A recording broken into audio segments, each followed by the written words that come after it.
I never imagined I'd show up somewhere and be told I didn't belong. But maybe that's not true. Maybe I imagined it more often than I admitted. The group message wasn't addressed to anyone, really. Just a flurry of pictures, balloons, glitter cake children in matching outfits. Lila was turning 7. Our little sunshine, the caption said. I scrolled through it twice. No mention of a time, no personal message, no hope to see you. I read it again anyway. The dress was a faded lilac with a scalloped hem Lila used to call fairy waves. The left seam was pulling, but I ironed it flat.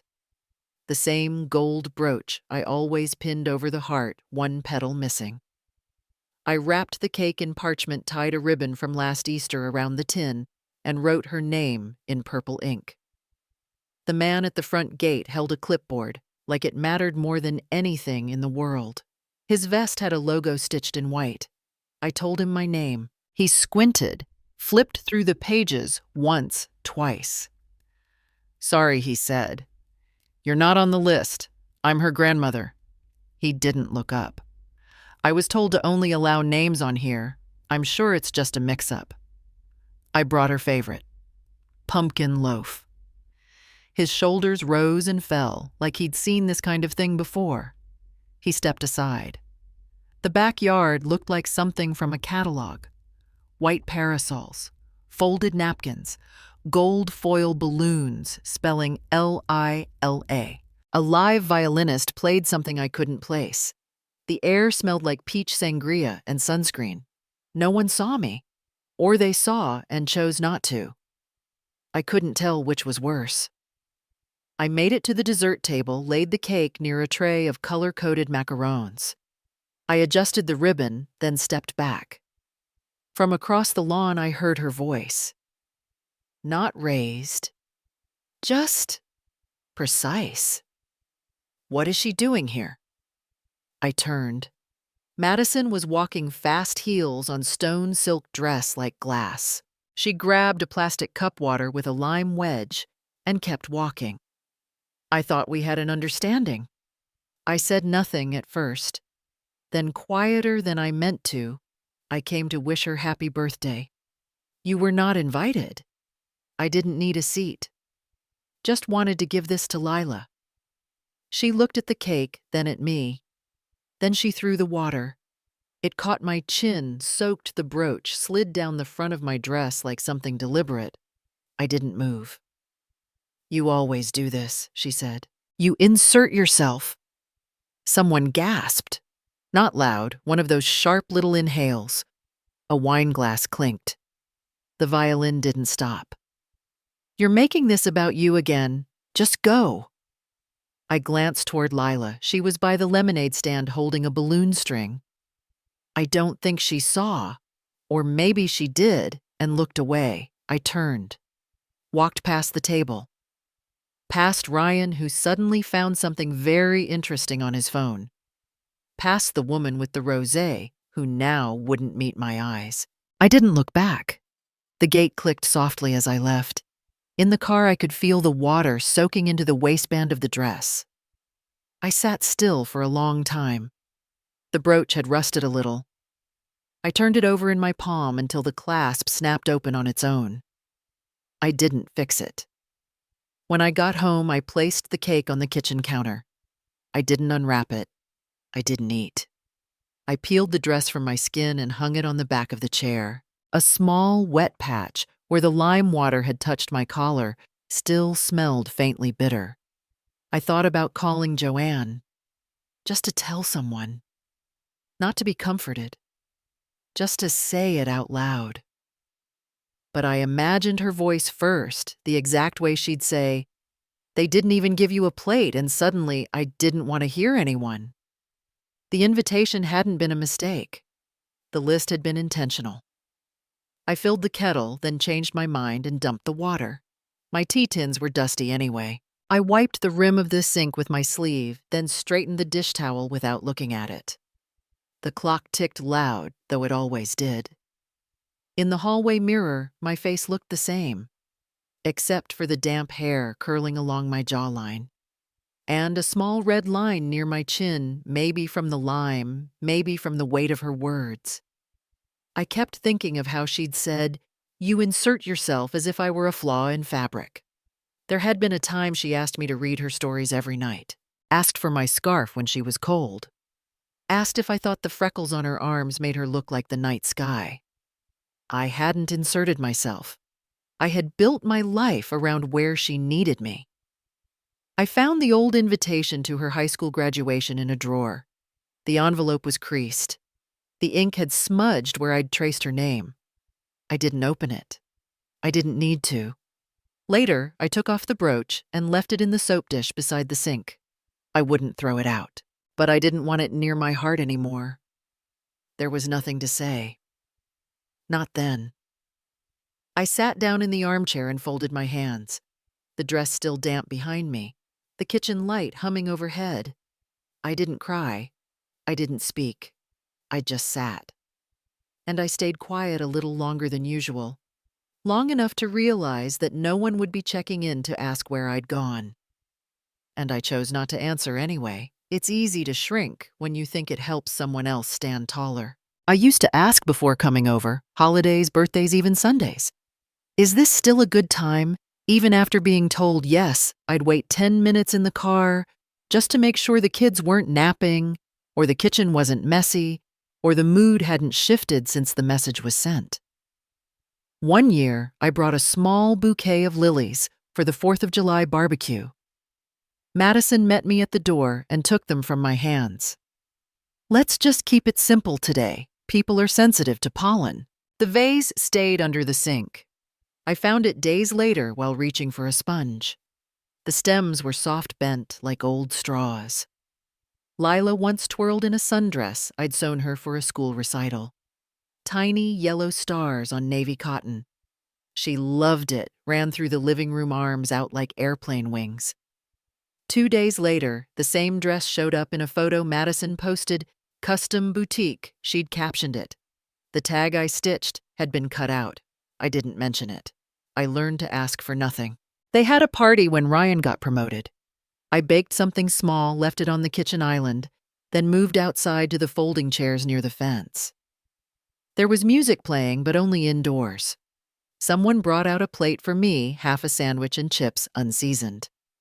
A woman I didn't recognize sat down beside me and asked whose aunt I was.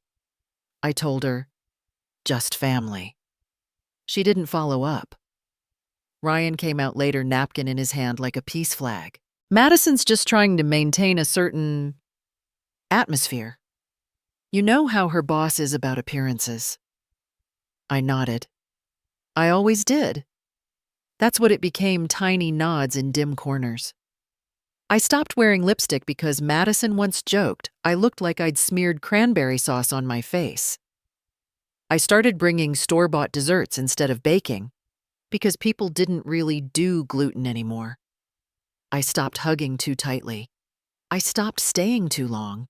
There was a dinner once, all of us seated around their formal dining table. I watched the candlelight flicker across the gold-trimmed plates.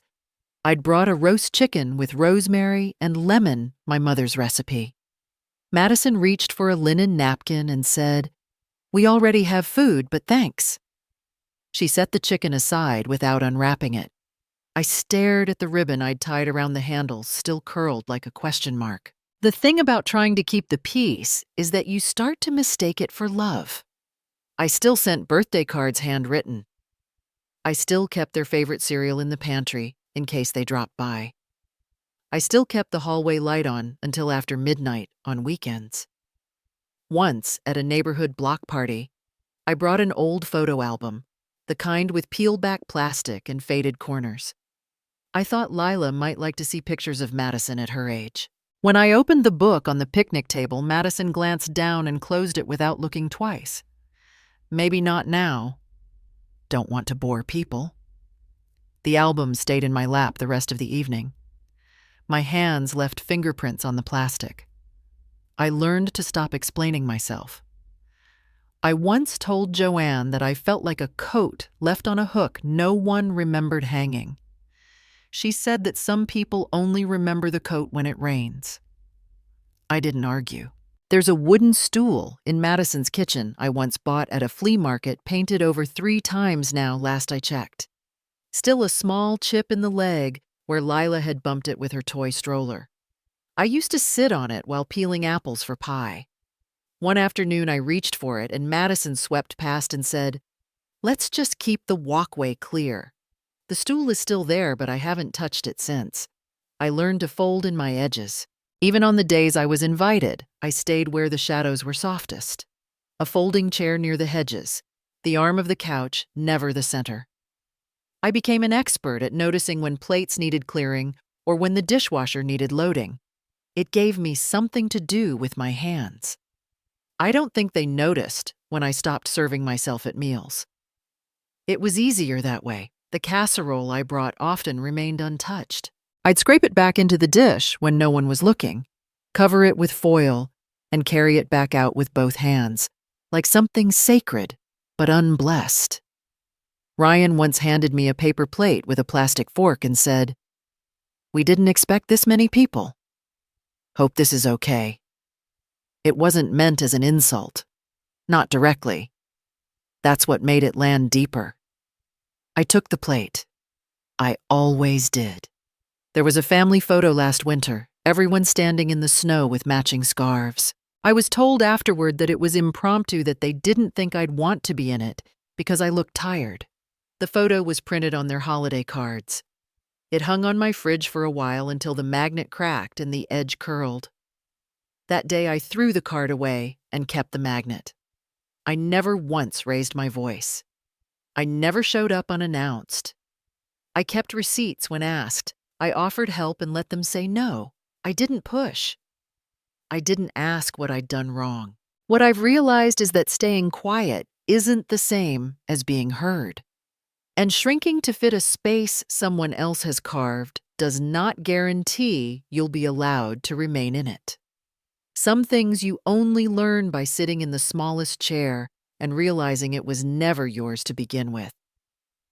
I used to think being forgotten was something that happened all at once, like a door slamming or a chair being pulled away. It's slower than that. It happens in small, polite edits. The Christmas card came in a white envelope with gold embossing. The Reed family wishes you warmth and wonder, printed in looping script across the front. The photo showed Madison, Ryan, Lila, and Noah in matching pajamas near a fireplace that didn't belong to them. There was no mention of me. Not in the greeting, not in the printed message, not in the return address, not even a signature. I left it unopened on the counter for a day before I slid it into the drawer with the expired coupons and tangled ribbon. The photo went into the recycling bin. The envelope I kept for no reason I could name. Later at Madison's house, I noticed the wedding photos had been rearranged. The large one near the mantel, where I used to stand on the edge, cropped at the shoulder, was gone. In its place, a new print, Madison and Ryan at the altar heads, tilted, hands clasped. The lighting had been edited to a soft glow. My dress had always looked wrinkled in the old one. In the hallway, Lila's framed drawings still hung in a neat row. But the photo of us at the pumpkin patch, the one where she had frosting on her nose and both hands in my hair, wasn't among them. I didn't ask. It's not the kind of thing you ask about without sounding like you're keeping score. Ryan passed behind me once carrying a tray of drinks. "She's curating things a little more now," he said. "Wants the place to feel cohesive." I nodded. In one of the drawers in my kitchen, there's a folded napkin from the night of Madison's graduation dinner. They'd gone out to a restaurant that didn't serve bread unless you asked twice. I remember because I asked. When the waiter finally brought it, Madison laughed and said she gets anxious without something to butter. I had one bite, then left it folded by my glass. It was easier than speaking. I received a text once, months after I was awarded a certificate for excellence in post-surgical care. It had taken 30 years to reach that point. The message from Madison read, "Might be time to slow down. You look exhausted." I had saved the certificate in a frame leaned behind a plant in the living room where the glare wouldn't catch it. I haven't looked at it since. There's a drawer in my nightstand that sticks when the humidity climbs. Inside is a slip of paper I've carried for over 2 decades.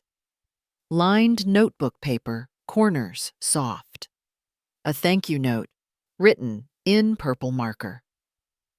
Thank you for helping me do math. You make the hard stuff go away. Love, Maddie. The I in Maddie has a heart instead of a dot. There's a jelly smear in the lower right corner. She was 10. I folded it down to the size of a matchbook and kept it in my wallet until the ink bled into the leather. When I took it out last month, I could barely read the words.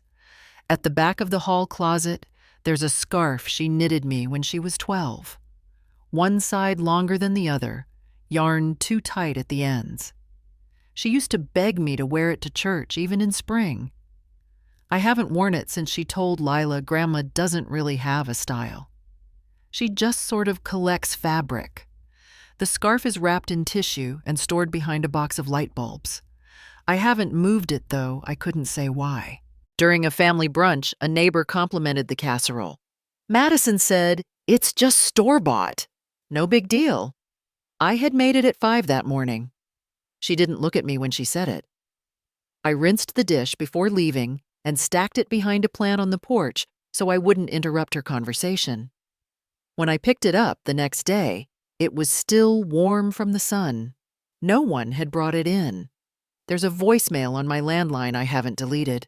Madison's voice brisk.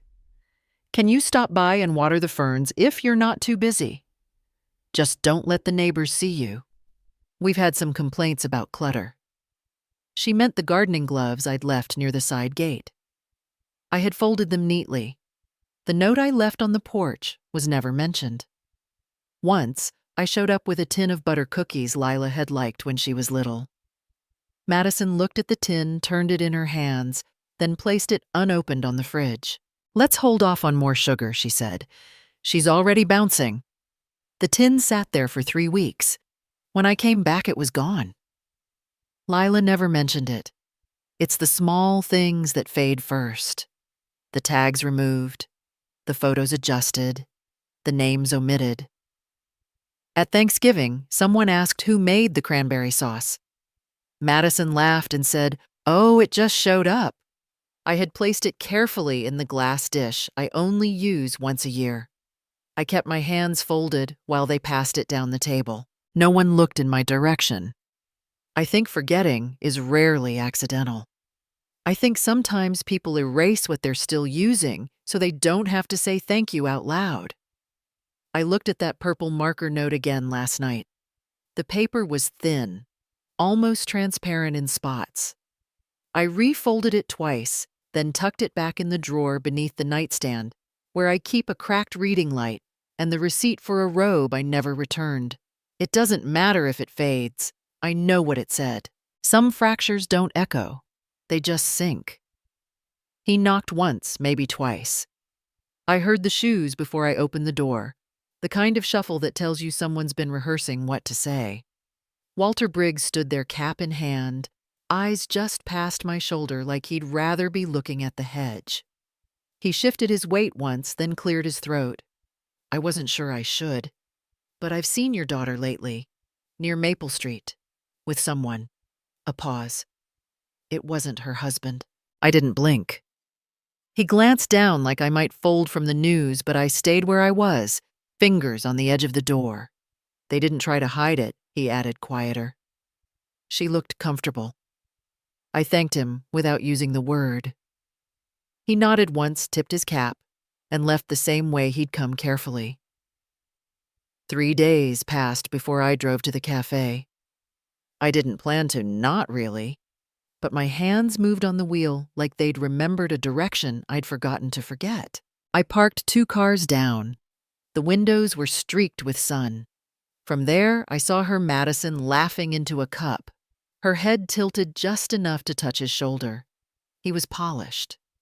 Dark coat, silver cufflink. His hand rested on hers like a statement. When she leaned forward to adjust his collar, Her bracelet caught the light. One I hadn't seen before. One I wouldn't have bought. They kissed once. Quick. Confident. Then stood and walked out together. I stayed in the car, watching them shrink smaller with each step down the sidewalk until only their reflection remained in the glass. I went home and sat in the kitchen without turning the light on. There's a drawer beneath the attic steps I hadn't opened in years. I remembered the sound it made when it stuck halfway wood-swollen with time, the metal track too tired to hold. I found the envelope wedged between two folders, labeled in Henry's handwriting. He always printed in capital letters, even for our names. The rubber band snapped as I pulled it off. Inside copies of the deed tax forms, insurance statements, black ink fading at the edges. My name over and over. Pamela Garrison, not hers. I read them twice, then a third time slower to be sure it wasn't a clerical error or some remnant from before things had been finalized, but it was current. It was complete. The house she lived in, the one she'd painted sage and called ours, the one she'd told Lila was their forever place, still belonged to me. We'd never signed the transfer. She'd never filed it. She'd told people she bought it from me. She said it during a family dinner once when Ryan's parents complimented the backyard. We got a good deal, she'd said. First-time buyer perks. I hadn't corrected her. I'd just folded my napkin and placed it beside my plate. I remembered the afternoon I'd given her the keys. We sat at my kitchen table. She was wearing a white blouse and her hair was pinned up soft around the edges. She'd touched my hand and said, "It means everything, Mom. You're giving us a start." I hadn't said much. Just nodded, slid the ring of keys across the wood grain like it was a ribbon. I never got them back. That night I took the documents and laid them flat on my dining table. The wood was scratched near the center. Lila had once pressed too hard with a marker, writing her name in looping uneven letters. Madison had been furious. She made her scrub it with vinegar and baking soda. The stain never came out. It's still there. I placed the deed over that spot, lined it up with the groove. For a second, the name beneath my fingers blurred not from tears, but from the weight of what it meant. They'd moved me out of the photo frame, out of the group texts, out of the holiday cards. But they hadn't moved me off the title. All that time, all the comments about me still hanging around, not understanding boundaries, being too attached to the past, they came from people living inside a gift they never paid for. It wasn't just the betrayal. It was the ease. She never hesitated when telling others it was hers, never stumbled, never clarified, and no one questioned her. Why would they? People believe the loudest person in the room, especially if she's wearing the right shoes. I sat with the documents for an hour, maybe more. The kitchen clock ticked too loud, like it wanted credit for surviving. At some point, I folded everything neatly, slid them into a new envelope, and placed it under a book on the hallway table. A novel I hadn't finished. Too many pages where the main character kept forgiving people who weren't sorry. I didn't rehearse what I'd say to her. I didn't imagine any confrontation. I just kept hearing her voice from that birthday party, sharp and deliberate. "You're embarrassing." The water had dried on my dress by then. The brooch had rusted. The cake had spoiled. But my name was still on the deed. She could repaint the walls, add new cabinets, tear out the carpet, but that wouldn't change the line that mattered most. It wasn't about revenge. It wasn't even about justice. It was the simple realization that I had been written out of a story I was still paying for. And this time, I didn't intend to go quietly. I've learned that the hardest words to write are the ones you don't plan to say aloud. I used the paper with the pale green lines, the kind that came in a pack with envelopes I never liked. There were older sheets, thicker ones, but I didn't want anything that looked important. I wanted it to look quiet. The pen dragged a little, which helped. The scratch gave it weight. I didn't rehearse. I didn't draft. I wrote it once the way someone might write their name when no one's watching. I didn't call her dear. I didn't use her name at all. There were only two conditions. End what doesn't belong to you.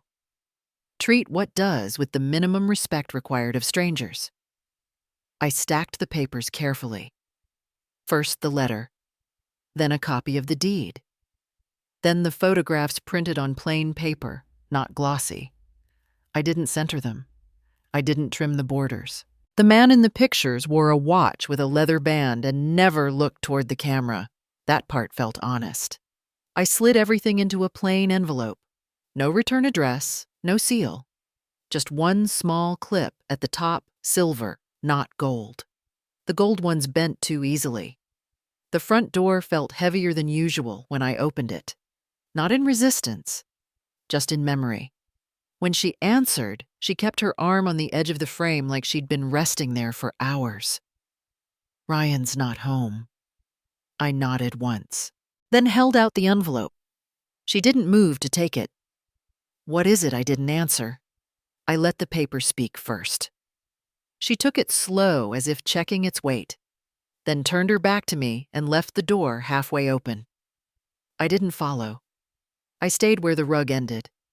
I heard the pages shuffle, the pause when she reached the photo, the slower turn of the second page. You're serious? No response was required. This is petty. This is beneath you. She didn't raise her voice. She never did. You really think this makes you look strong? She held the paper up, and for a second, I thought she might crumple it, but instead, she let it fall to her lap like it had spilled. You gave us this house. I waited. You sat across the table and said it was ours. Her thumb pressed the paper so hard it dented. Then she looked at me again. You're threatening your own daughter. I stood still. The air between us was too still to fill with excuses. You should be careful, she said. If Ryan sees this, you know what it'll do. I watched her thumb still resting on the copy of the deed. Her nail chipped. A faint smear of something, maybe ink, maybe food. I let you be part of this family out of kindness. She didn't flinch when she said it, like she meant it. You bring casseroles and expect sainthood. The sound in my ears wasn't ringing. It was absence, as if something had been turned off finally. You always act like the victim, but you're the one holding on to paper no one else cares about. She tapped the deed. This doesn't mean anything. It's a document. My name was printed on it 3 times. You know, if this is about attention, there are better ways. Then she glanced at me, not as a daughter looks at a mother, but as someone checking for cracks in plaster. Mothers don't do this. She didn't say the word betrayal. She let it hang between the sentences like a stain on the tablecloth no one admits spilling. I thought of the thermos I'd once brought to Lila's recital. Madison hadn't let me hold it because the label was peeling. I don't even know what you want, she said. I did, but I didn't tell her. Fine. Keep your piece of paper. She pushed the envelope away from her and wiped her hands like she'd touched something that might stain. You should be grateful I've let you stay near the kids. I don't know how long I looked at her after that. Not with anger, not with shock. Just with the stillness that happens when you no longer expect a sound. Her voice had the same tone she used once when she'd said, "The flowers clash with the table setting." I thought of the old keys I still had in my drawer. The ones she never asked for back. The ones I hadn't thrown away. You don't get to rewrite things now, she added, but I didn't have to rewrite anything. I had the original. When I turned away, I didn't rush. The floor didn't creak. My feet didn't slide. I left the door open behind me. Not as an invitation. Just so she could feel the difference between silence and absence. Some words never need a second reading. Some names only need to be written once. And some papers don't need signatures to carry weight. I had already signed mine years ago, just not the way she expected. I used to think silence meant something was missing. The mattress creaked louder in this house. The windows let in too much wind. Every cupboard door shut with a thud that sounded final. Still, I didn't fix any of it. I left the faucet dripping. I let the front gate hang loose on one hinge. The coat hook in the hallway stayed crooked. I liked knowing things hadn't been adjusted for someone else's comfort. There was a teacup with a hairline crack on the shelf above the stove. I'd wrapped it in newspaper a decade ago, just before moving in with Madison. I unwrapped it slowly. The print from the newspaper had bled into the ceramic, leaving ghost letters where there used to be none. No one had told me this house would still remember me. The first week passed like a breath held too long. I counted the tiles in the kitchen. I walked the length of the hallway with my hands in the pockets of my robe. The left one still held a silver button I'd meant to sew back on years ago. I never did. I kept it there as proof I'd intended to try. At the grocery store, I ran into Mrs. Colson from church. She leaned over her cart and blinked twice. "Well, I'll be. Thought you were... you moved back," I nodded. "Funny. I saw Madison the other day. She looked right through me. Not even a hello." I adjusted my grip on the basket. She reached for a can of soup and didn't look at me again. There were fewer mirrors in this house, just one above the bathroom sink, and it had started to fog on the corners. That helped. I didn't need a reflection so much as I needed distance from the one I'd been performing. A week after I unpacked, I walked past the community center and saw the sign, "Thursdays, acrylics and coffee, all ages welcome." I hadn't touched a brush since 2003. But something in me knew how it would feel again. The weight of the handle, the first quiet stroke across a white surface. There was a man painting trees. His hands trembled, but his branches were steady. No one asked who I was or what I was doing there. I liked that. I sat down and picked up a brush. No apology, no introduction. The painting that came out wasn't pretty. Just a figure, a woman standing alone in a room with no furniture. But the spine was straight. The feet planted. It wasn't much, but it didn't try to be anything else. I left the canvas behind on purpose. That night I steeped tea in the cracked cup and listened to the water hiss through the pipes. I lit the lamp with the uneven shade. The bulb flickered twice before settling. I kept it on anyway. The phone buzzed around 10. "Mom, I need you to co-sign something. It's time sensitive, just the bank. It's not a big deal. We really need this loan." Then again, 20 minutes later, "I know things are tense, but please don't let this affect Lila's future." I didn't reply. I left the messages where they were, blinking silently on the screen. I remembered the way she used to sign her name in cursive loops, Madison Reed with a heart over the I. I remembered when she stopped writing me cards altogether. On the dining table sat a faded envelope from years ago. It held a note I'd once received from the hospital administration, Pamela Garrison. "Your dedication has changed lives." I'd tucked it into a drawer, embarrassed by the praise at the time. Now I unfolded it and read it again, not for validation, but to remember the version of myself who had once been seen and not just needed. A knock came at the door that Saturday. No one stood there, just a parcel.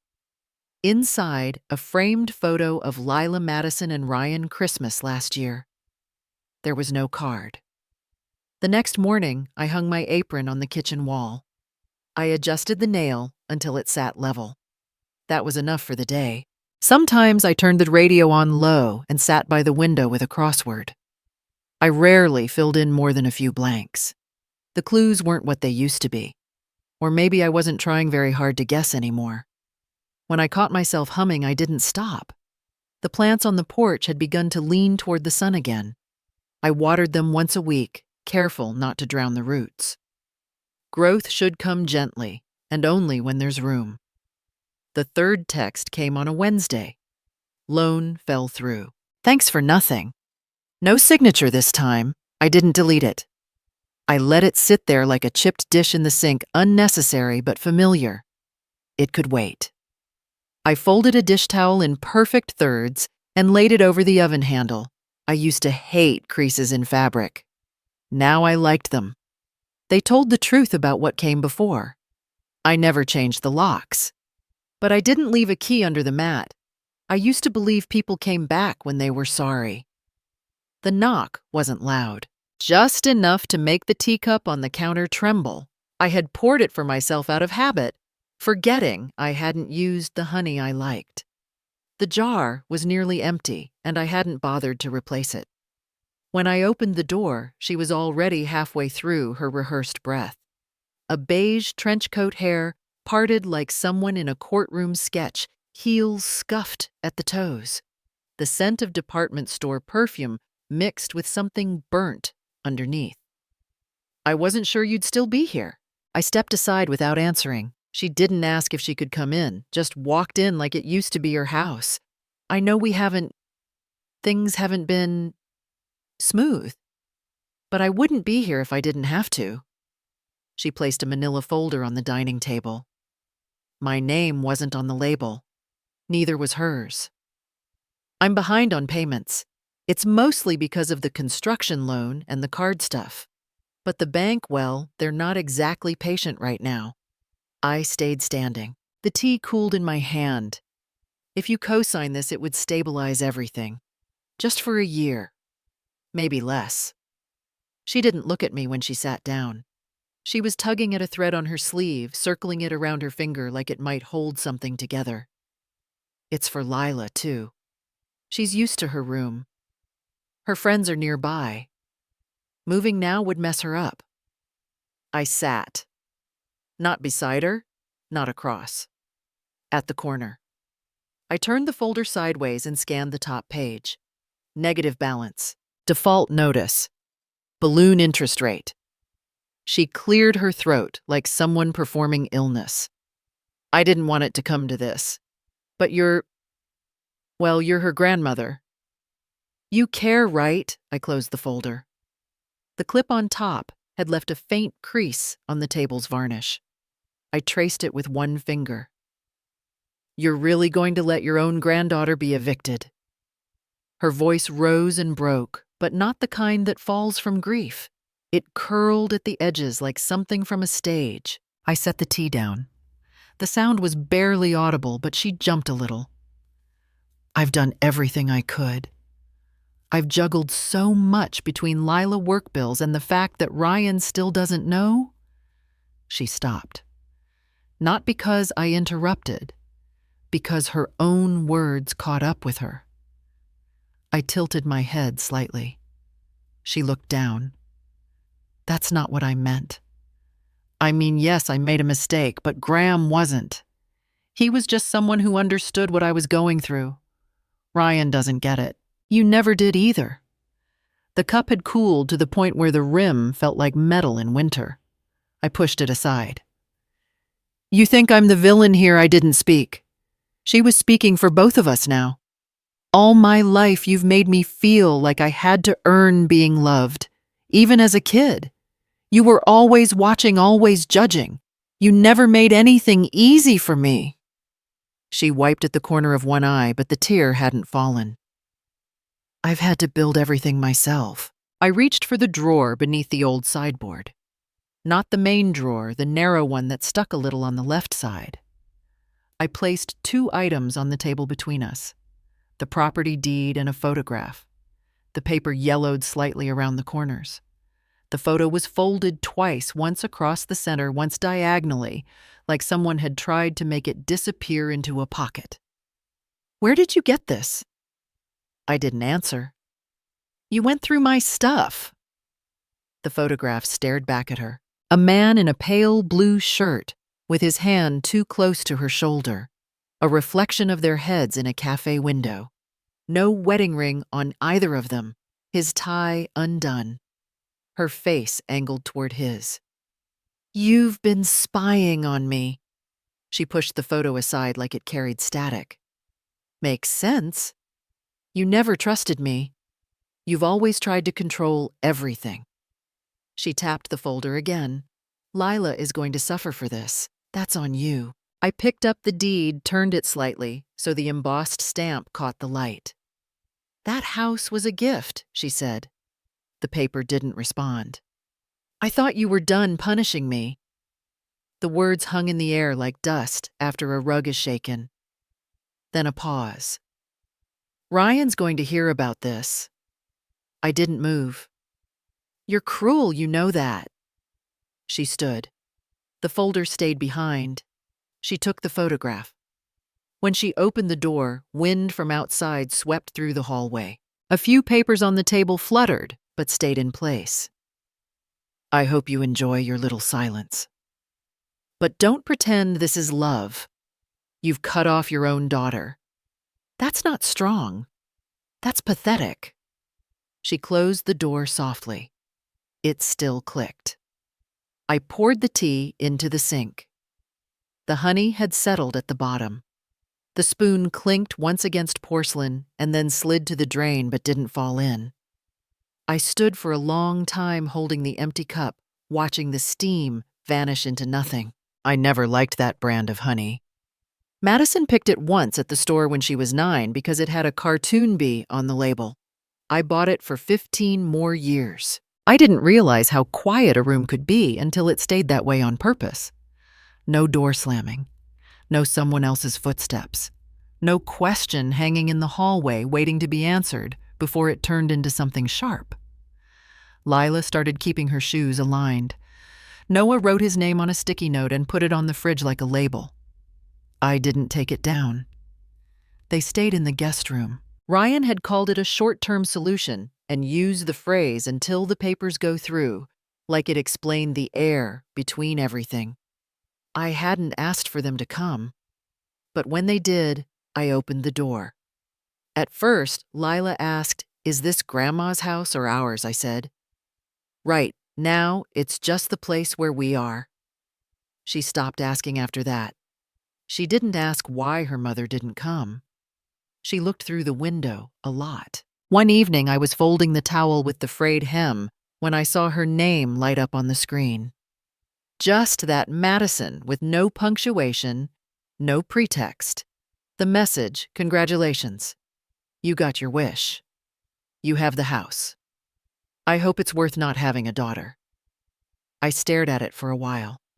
Then I placed the phone face down on the table next to the chipped teacup I never bothered to replace. The crack along its edge reminded me where things can hold, even when they look broken. At the community center, they held a local gallery night. I hadn't planned to submit anything, but Jean from the Tuesday watercolor group insisted. I chose the one with the brick wall and the torn map, the one where the woman had no expression and no background, only a doorway behind her that didn't open. The submission form asked for a title.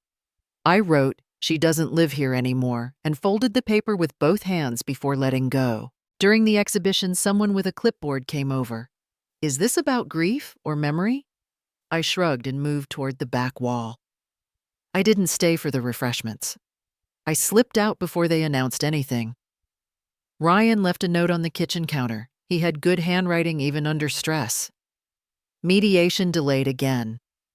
She's trying to get a joint mortgage against the property. They called me for verification. He didn't sign it. I folded it and put it under the sugar jar. Later that night, Madison sent another message. "You think silence is power. It's just cruelty dressed up as control." I didn't open the full thread. I didn't read the others. I found the key to the mailbox and walked out barefoot, letting the floor creak like it needed to complain too. Noah lost his tooth. He wrapped it in tissue and left it on the nightstand. He didn't say anything about the tooth fairy. The next morning, the tissue was still there. I slid a silver dollar underneath. He didn't mention it either. Lila liked sitting near me while I painted. She never touched the brushes, just watched. One day, she brought a blank canvas and said, "I think I'll draw a house with a fence, but not a gate." I asked, "Why no gate?" She shrugged. Sometimes people should stay in or stay out. Ryan cooked dinner once, burned the onions. The kids laughed. I watched his shoulders drop and stay lowered. He washed all the pans himself. At the gallery, someone left a comment card. The woman in this painting feels like she's done apologizing. There's peace in that. I folded the card and placed it in the inside pocket of the coat, with the lining coming undone. Madison's last message came on a Tuesday. You never loved me without needing to be right. I didn't reply. Instead, I opened the settings and changed my number. The provider asked if I wanted to notify my contacts. I unchecked every name. Lila brought home a flyer from school. It said Grandparents' Day. Join us for lunch and art. She looked at me and said, It's okay if you don't want to. I replied, It's okay if we go and don't say much. We sat together on plastic chairs while she showed me a sculpture made of foil and string. It had no shape. I said, Tell me about it. She said, It's what I think floating looks like. Noah drew our house with square windows and smoke curling like a question mark. He wrote one word underneath still. I opened the drawer that used to hold junk mail. I threw out the charger cable from the old house. I kept the magnet from Lila's kindergarten field trip. I stuck it on the freezer door. It held nothing but didn't fall. There were no calls that week, no texts, no cars idling outside the driveway, no knocks on the door that paused too long. One morning I boiled 2 eggs. I ate one. I left the other on the stove until it cooled, then placed it in a bowl and covered it with a napkin. I wrote Wednesday on a sticky note and left it under the bowl. Nobody asked why. At night, I looked at the painting again. I moved it from the storage box to the hallway, just enough in view to remember, not enough to explain. When I lay in bed, I heard the faint sound of crickets. I used to think they meant loneliness. Now I thought they just meant the windows were open. Ryan handed me a letter from his lawyer. I read it. No reply needed. No signatures required from me. He nodded once and didn't say more. Madison hadn't come for the kids. She hadn't come for her things. She hadn't come for the story she used to tell. She just didn't come. And I didn't wait. I never liked the word final. People say it like a door as if everything shuts behind it. But sometimes endings don't make a sound. The envelopes had piled up for weeks. A red rubber band held them together loosely. Madison's handwriting on each one, looping and urgent. Some postmarked from the city. One had a pressed flower taped to the front, already turning brown. I placed the stack beside a chipped ceramic bowl and let it sit while the kettle whistled. The last one was a card from Lila. A yellow crayon sun with a stick figure beside it, long hair drawn in uneven lines. To Grandma, it said in deliberate lowercase letters. I placed it in the drawer with the church program from her baptism and the felt snowman she gave me when she was 4. The rest I burned. A pale corner of paper curled inward first. The flower was the last thing to go, its edges glowing orange. I didn't move until the glass door of the stove clouded over, not from the smoke, but from the heat pressing against something long buried. At the county office, the air smelled like plastic folders and hand sanitizer. A young man with a polite expression motioned for me to sit. I placed the envelope on the desk between us. Transfer of title, he said, after opening the first page. To Ryan Porter, I nodded once. There's a clause here. You want to restrict resale. If it's sold, it goes into a scholarship fund. For Lila and Noah. Not their mother. His pen paused. You're also limiting repossession. She can't own it. Ever. He clicked his pen once. Do you want to include any co-signers? I set a ring box beside the folder. Inside was my wedding band. The gold had dulled to the shade of dried apples. The inside still read, to P for always. I once gave away everything without signatures. This time I want a receipt. The next stop was the DMV. The line curved around a poster that read, "Your name, your choice." A boy ahead of me bounced a soccer ball lightly against his knee. His mother scrolled her phone and sighed loudly every 30 seconds. I waited. At the counter, I handed over my documents. Birth certificate, social security card, court affidavit, name change, the woman said. Yes. James. Marriage dissolution, num. Spouse deceased, num. She looked up, curious. I'm just going back. She tapped at her keyboard. Pamela James. Okay. You'll get a temporary ID today. The real one will arrive in 2 weeks. That night, I stood in the kitchen holding my old license. I turned it over once before slipping it into the shredder. The whine of the blades filled the room for a moment, then stopped. Madison had once joked, "You'd keep a receipt from 1992 if it said thank you on it." She wasn't wrong. I still had the card she wrote in 5th grade thanking me for helping her with fractions. It sat beside a plastic turtle keychain and the prayer card from my mother's funeral. But I'd stopped keeping things with expiration dates. A message came through on my landline. I listened without picking up. "You've gone too far, you know that." Her voice came clipped tinny through the machine. "You always make yourself the victim. You think you're the only one who's ever been left out." Another beep. Then silence. The next morning, I sat on the porch with a mug that had a faint crack down one side. The chip didn't leak, just held things a little differently. Lila stepped out carrying a shoebox of dandelions and old colored pencils. Noah trailed behind with a magnifying glass. Neither asked where their mother was. Ryan handed me an envelope. She signed the papers, he said. Said she won't contest. But she did leave a note. He didn't offer it, and I didn't ask for it. Later, I found the note in the bottom of my mailbox.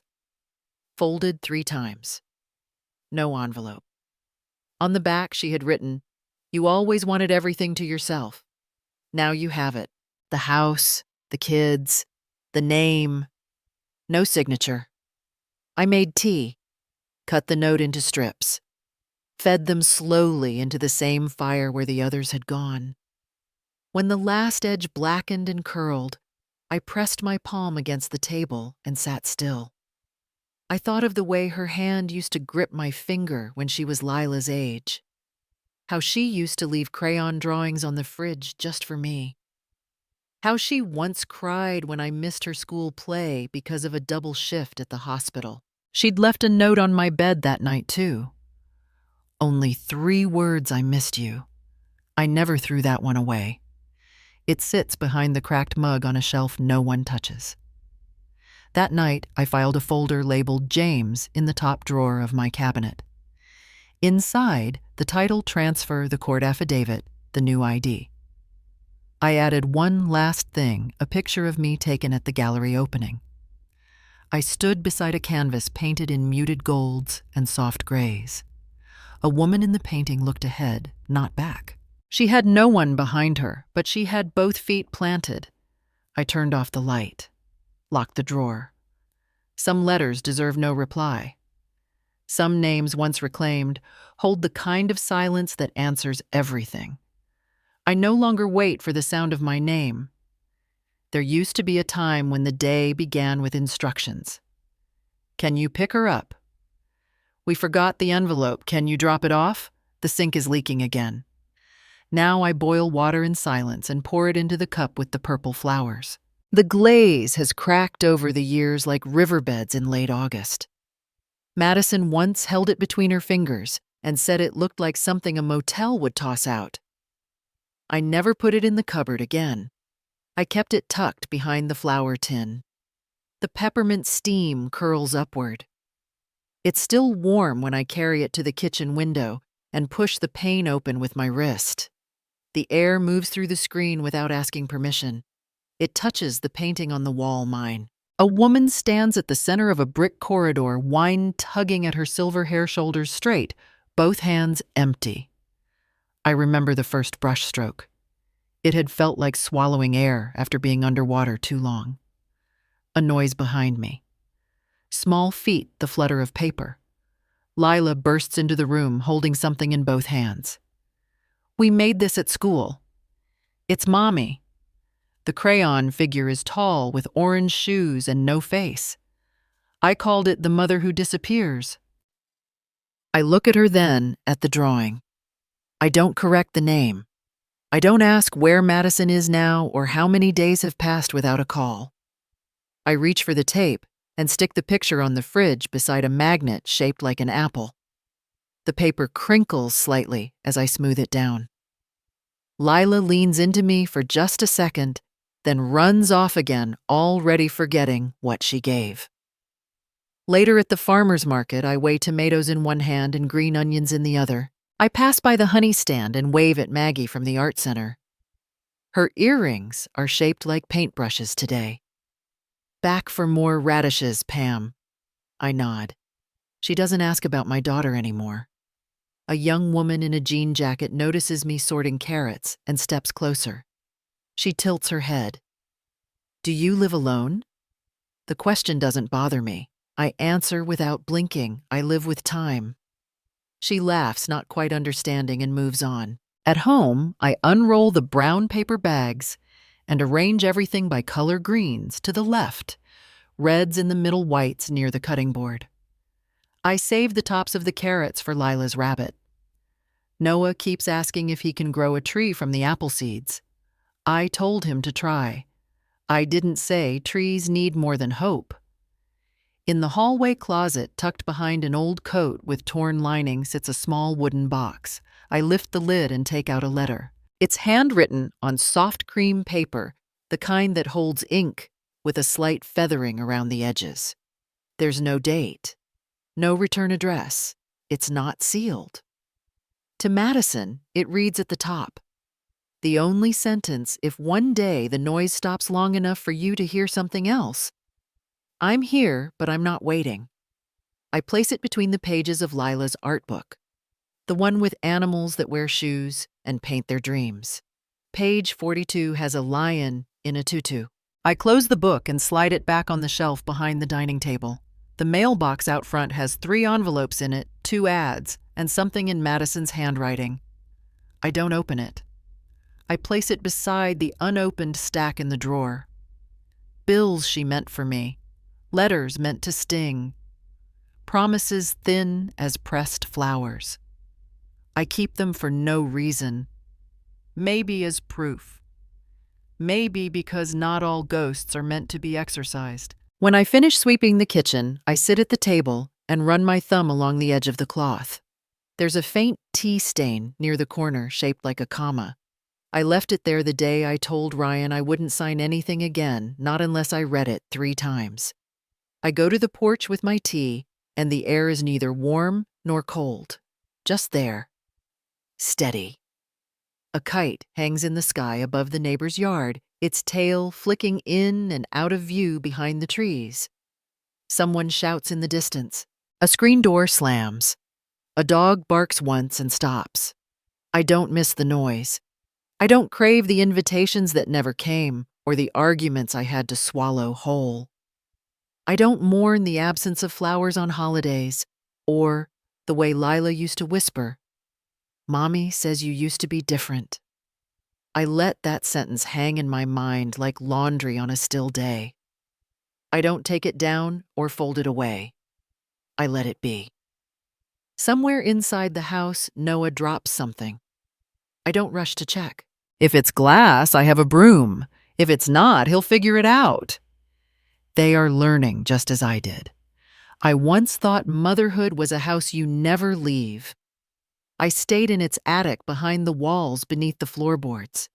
I thought love meant being quiet when others were loud. I thought silence was loyalty. Now I know silence can also be clarity. I sip my tea. It's cooled, but not cold. The rim of the cup is chipped. Madison once called it broken. I call it mine. I stand by the porch rail and look up again at the kite. The string is taut. Someone's holding on. My fingers brush the pocket of my cardigan. Inside is a stone from Lila's last field trip.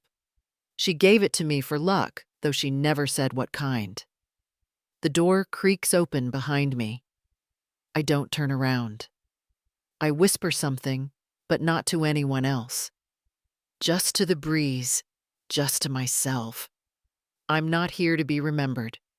I'm here to be real, and that is enough.